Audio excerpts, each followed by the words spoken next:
We got Paymana Assad, Ms. Paymana Assad with us. She's counselor from this South Hero County. And Ms. Paymana Assad, whose parents, they came from Afghanistan 25 years ago in UK. And she's playing very active role in British politics. She's got her BSc honors and then masters, and she was recently elected as a councillor in 2018. And her main focus is on community safety, gun crimes, knife attacks, and robbery in her area. And Paymana Assad is taking steps to have an impact on the young people's life. So we would like to hear from you.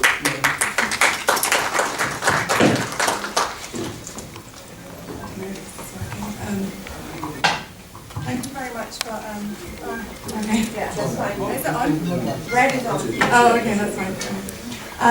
Thank you so much for inviting me here today to speak. I'm really honoured.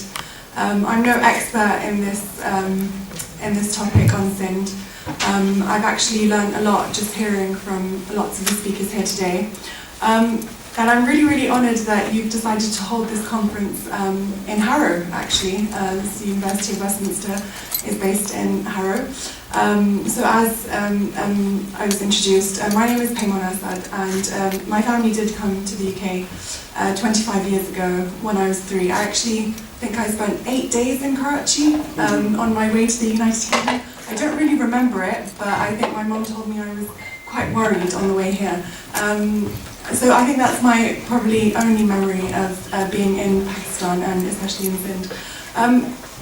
I guess as the politician on the panel, it's really my responsibility to sort of tell all of you here what you can do really to get people to listen to you and to your concerns. When I was walking into this building, there was a sign outside that said the University of Westminster is open to expression, and I think that's what each and every one of you here is doing today, is really expressing your concerns of what's happening to your community in your country of origin. And I think I've come to this conclusion from hearing each of the speakers here today, is that the state has the responsibility to look after its citizens, regardless of what race they are, what religion they are, or what ethnic group that they belong to. And obviously, unfortunately, that's not what is happening in Pakistan at the moment. Since its creation, as Tom said, it's been quite controversial for the communities who've lived in Pakistan since partition, since 1947. From a British perspective, I guess, we have such a close connection with Pakistan. It's a nuclear state.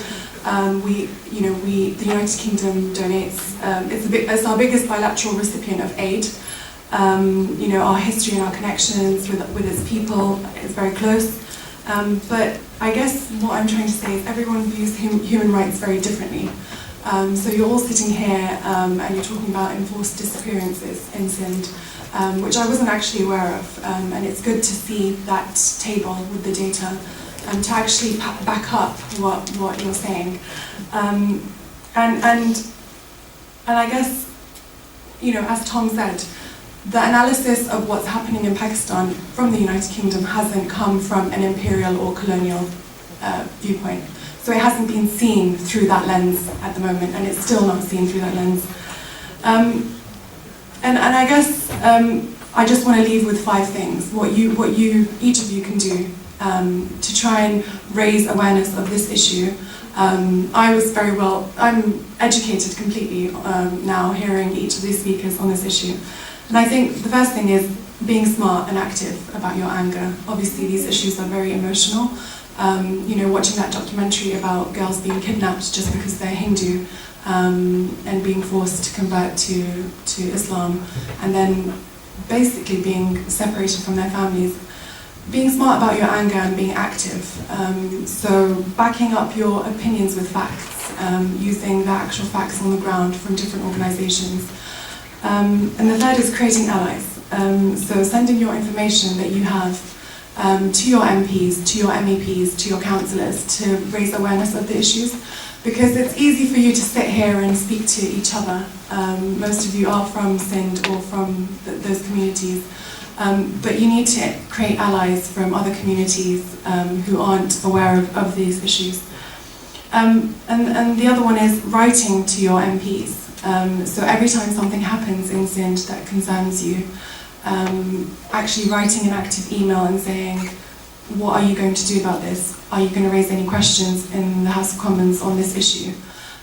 Because as citizens of the United Kingdom, you have that right from your MPs to ask them to do that. And the last one I would say is to build your networks with other minority groups. You know, coming here from a refugee background and hearing these issues is quite similar to what people in Afghanistan are going through and what I hear from people in Afghanistan, obviously on a completely different context.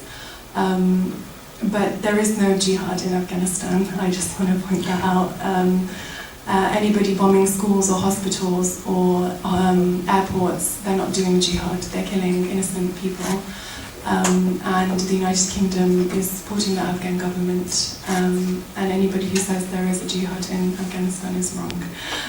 So I just want to, leave with this message really is create your allies and really use your voice and contact your MPs and your councillors, because I wasn't aware of the issues in Sindh, but being invited here and hearing all of you speak on this issue has really made me aware. And when I do go out and speak to people in the community, I'll be more active in what I can say about the issues that your community is facing. Thank you very much.